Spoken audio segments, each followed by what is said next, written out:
നമസ്കാരം. 2017 ഫെബ്രുവരി 17 മലയാളത്തിലെ ഒരു പ്രമുഖ നടിയെ ഒരു സംഘം ആളുകൾ കാറിൽ തട്ടിക്കൊണ്ടു പോകുന്നതും പിന്നീട് ലൈംഗികമായിട്ട് ഉപദ്രവിക്കുന്നതും. ഇത് സംബന്ധിച്ച വാർത്തകൾ വലിയ രീതിയിൽ തന്നെ ആ ഒരു കാലഘട്ടത്തിൽ പത്രമാധ്യമങ്ങളിൽ വന്നിട്ടുണ്ടായിരുന്നു. നമ്മൾ അതിനെക്കുറിച്ച് കേട്ടതും കണ്ടതും ചർച്ച ചെയ്തതുമാണ്.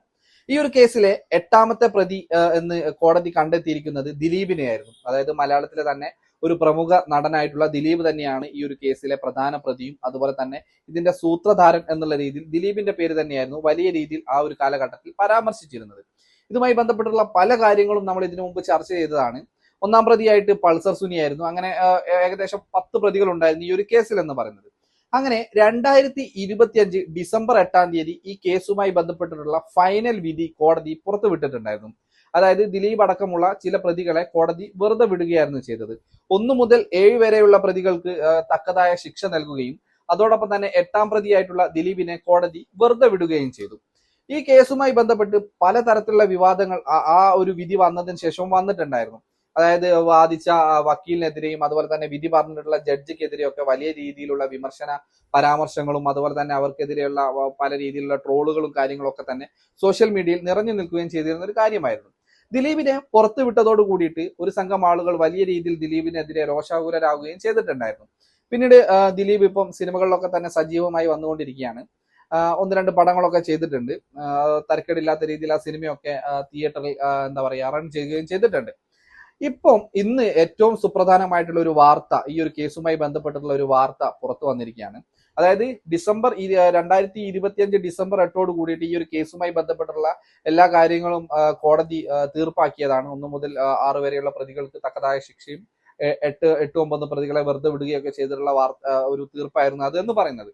പക്ഷേ ഈ ഒരു വിധി വന്നതിന് ശേഷം നമ്മുടെ കേരള സർക്കാർ അതിജീവിതയായിട്ടുള്ള പെൺകുട്ടിയെ കാണുകയും അവർക്ക് വേണ്ട എല്ലാ സഹായങ്ങളും എല്ലാ നിയമവശങ്ങളും അവർക്ക് പറഞ്ഞു കൊടുക്കുകയും അവർക്ക് ഏത് തരത്തിലുള്ള സഹായങ്ങൾ വേണമെങ്കിൽ ചെയ്തു കൊടുക്കുക എന്നുള്ള രീതിയിലൊക്കെ നമ്മുടെ കേരള സർക്കാർ പ്രത്യേകിച്ച് നമ്മുടെ മുഖ്യമന്ത്രിയൊക്കെ ഈ ഒരു അതിജീവിതയായിട്ടുള്ള നടിയെ കണ്ടുകൊണ്ട് പറയുകയും ചെയ്തിട്ടുണ്ടായിരുന്നു. വലിയ രീതിയിലുള്ള സപ്പോർട്ട് തന്നെയായിരുന്നു ഈ അതിജീവിതയായിട്ടുള്ള നടിക്ക് കിട്ടിയിട്ടുണ്ടായിരുന്നത്. അന്ന് പല ആളുകളും ഇതിനെക്കുറിച്ച് പറഞ്ഞത് ഇത് വെറും വാഗ്ദാനം മാത്രമായിരിക്കും. മുഖ്യമന്ത്രി ആയി കഴിഞ്ഞാൽ ഇപ്പോഴത്തെ രാഷ്ട്രീയ പ്രവർത്തകരായി കഴിഞ്ഞാലൊക്കെ ആ ഒരു സമയത്ത് പത്രത്തിൽ പേര് വരാനും മറ്റും വേണ്ടിയിട്ടായിരിക്കും ഇത്തരത്തിൽ വാഗ്ദാനങ്ങളൊക്കെ തന്നത്. അവർ മുന്നോട്ടൊന്നും ചെയ്യില്ല എന്നുള്ള രീതിയിലൊക്കെ ഉള്ള ഒരു വിമർശനാത്മകമായിട്ടുള്ള കാര്യങ്ങളൊക്കെ നമ്മൾ കാണുകയും ചെയ്തിട്ടുണ്ട്. പക്ഷേ അന്ന് നടിക്ക് കൊടുത്തിട്ടുള്ള ആ ഒരു വാക്ക് ഇപ്പോൾ കൃത്യമായിട്ട് തന്നെ പാലിച്ചിരിക്കുകയാണ് കേരള സർക്കാർ എന്ന് പറയുന്നത്. ഹൈക്കോടതിയിൽ പുതിയ ഒരു അപ്പീലുമായിട്ട് പുതിയൊരു ഹർജിയുമായിട്ട് ഇപ്പോൾ കേരള സർക്കാർ എത്തിയിട്ടുണ്ട്. അവർ പറയുന്നത് എന്താണെന്ന് വെച്ച് കഴിഞ്ഞാൽ ഈ കേസിലെ മുഖ്യ പ്രതിയായിട്ടുള്ള ദിലീപിനെ വെറുതെ വിട്ടതിനെതിരെ അവർ വീണ്ടും ഹർജി നൽകിയിരിക്കുകയാണ്. ഇതിൽ ചില പിഴവുകളുണ്ട്. ദിലീപിനെ വെറുതെ വിടാൻ പാടില്ല. ഈ ഒരു കേസിലെ മുഖ്യ സൂത്രധാരൻ ദിലീപ് തന്നെയാണ്. അതുകൊണ്ട് തന്നെ ദിലീപിനെതിരെ വേണ്ട നിയമ നടപടികൾ എടുക്കണമെന്നും ഇപ്പൊ നിലവിൽ കോടതി പറഞ്ഞ വിധിയിൽ പൂർണ്ണമായിട്ടുള്ള ഒരു സംതൃപ്തി ഇല്ല എന്നും വിധിയിൽ മാറ്റം വരുത്തേണ്ടത് അത്യാവശ്യമാണെന്നും, അതായത് ഈ ഒരു പെൺകുട്ടിക്ക് അതിജീവിതയായിട്ടുള്ള ഒരു പെൺകുട്ടിക്ക് തുല്യമായിട്ടുള്ള നീതി ലഭിക്കണമെങ്കിൽ അതിൽ ദിലീപിനെ പോലെയുള്ള അല്ലെങ്കിൽ ദിലീപ് എന്ന് പറയുന്ന വ്യക്തിയെ കൃത്യമായിട്ട് ശിക്ഷ വാങ്ങിച്ചു കൊടുത്ത് അയാൾക്ക് ആ ജീവിതത്തിൽ ലഭിക്കാവുന്ന ഏറ്റവും വലിയ ശിക്ഷ തന്നെ ഈ ഒരു വിധിയിലൂടെ അയാൾക്ക് കിട്ടേണ്ടിയിരുന്നു. ഇപ്പൊ അത് കിട്ടിയിട്ടില്ല. അതുകൊണ്ട് തന്നെ ഹൈക്കോടതി ഇടപെട്ടുകൊണ്ട് ഈ വ്യക്തിക്കെതിരെ, ഈ ദിലീപിനെതിരെ കൃത്യമായിട്ടുള്ള ഒരു ശിക്ഷ നൽകണമെന്നുള്ള രീതിയിൽ ഒരു ഹർജിയാണ് ഇപ്പോൾ കേരള സർക്കാർ ഇടപെട്ട് കൊടുത്തിരിക്കുന്നത്. നമ്മൾ പറഞ്ഞതുപോലെ ഈ ഒരു കേസിന്റെ പശ്ചാത്തലം എന്ന് പറയുന്നത് 2017 തുടങ്ങിയത്.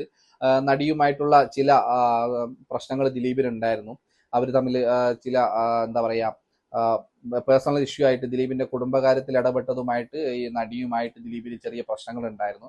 ആ പ്രശ്നത്തിന്റെ വൈരാഗ്യം തീർക്കാനാണ് പൾസർ സുനി എന്ന് പറയുന്ന ഒരു കൊട്ടേഷൻ വ്യക്തിയെ, ഒരു ഗുണ്ടയെ ഉൾപ്പെടുത്തി ദിലീപ് ഇത്തരത്തിലൊരു ക്രൂരകൃത്യം ചെയ്തത് എന്നാണ് അതിജീവിത ആരോപിക്കുന്ന ഒരു കാര്യം എന്ന് പറയുന്നത്. എന്നാൽ ആദ്യഘട്ടങ്ങളിലൊക്കെ ഈ ഒരു പൾസർ സുനി എന്ന് പറയുന്ന ഗുണ്ട ദിലീപ് അല്ല ഇതിന് പിന്നിൽ എന്നുള്ള രീതിയിലൊക്കെ പറയുകയും പിന്നീട് ദിലീപിനെതിരെ ചെറിയ രീതിയിലുള്ള മൊഴി നൽകുകയൊക്കെ ചെയ്തിട്ടുള്ള ഒരു വ്യക്തിയാണ്. പലപ്പോഴും ഈ കേസിന്റെ ഒരു രൂപഘടന എന്ന് പറയുന്നത് സംശയാത്മകമായിട്ട് തന്നെയാണ് മുന്നോട്ട് പോയിക്കൊണ്ടിരുന്നത്. ദിലീപിനെ സംശയിക്കുന്ന രീതിയിലും ചില ഘട്ടങ്ങളിൽ ദിലീപിനെ സംശയിക്കാത്ത രീതിയിലും. മേഡം എന്ന് പറയുന്ന ഒരു സ്ത്രീ കൂടെ ഇതിൻ്റെ അകത്ത് പ്രമുഖയായിട്ടുള്ള ഒരു സ്ത്രീ കൂടെ ഈ ഒരു കേസിൽ ഉൾപ്പെട്ടിട്ടുണ്ട്. ദിലീപ് അല്ല, പകരം മേഡം എന്ന് പറയുന്ന ഒരു വ്യക്തിയാണ് കൊട്ടേഷൻ നൽകിയതെന്നൊക്കെ ഈ ഒരു പൾസർ സുനി പറയുന്നതൊക്കെ നമ്മൾ കേട്ടിട്ടുള്ളതാണ്. പിന്നീട് ഈ അടുത്ത് അതിലെ ഒരു രണ്ടാമത്തെ ഒരു പ്രതി ആന്റണി എന്ന് പറയുന്ന വ്യക്തി കേസിന്റെ വിധി വന്നതിന് ശേഷം ഒരു വീഡിയോ പുറത്തിറക്കിയിട്ടുണ്ടായിരുന്നു. ആ വീഡിയോയിൽ പറയുന്നത് ദിലീപ് അല്ല ഇതിലുള്ളത്, ആ ദിലീപിനെ കൊടുക്കാൻ വേണ്ടിയിട്ട് ചില ആളുകൾ ചെയ്തു വെച്ചിട്ടുള്ള ഒരു മാസ്റ്റർ ബ്രെയിൻ ആയിട്ടുള്ള ഒരു ക്രൈമാണ് ഇതെന്ന് പറയുന്നത്. അതായത് ഇത് വലിയ രീതിയിലുള്ള ഒരു ക്രൈമാണ്. ദിലീപിനെ നശിപ്പിക്കുക, ദിലീപിനെ കൊടുക്കുക എന്നുള്ള ലക്ഷ്യവുമായിട്ടാണ് ഇത്തരത്തിലൊരു ക്രൈം ചെയ്തത് എന്നുള്ള രീതിയിലുള്ള ഒരു വാർത്തയൊക്കെ അയാൾ സോഷ്യൽ മീഡിയയിലൂടെ ഒരു വീഡിയോ ആയിട്ട് പോസ്റ്റ് ചെയ്തിട്ടുണ്ടായിരുന്നു.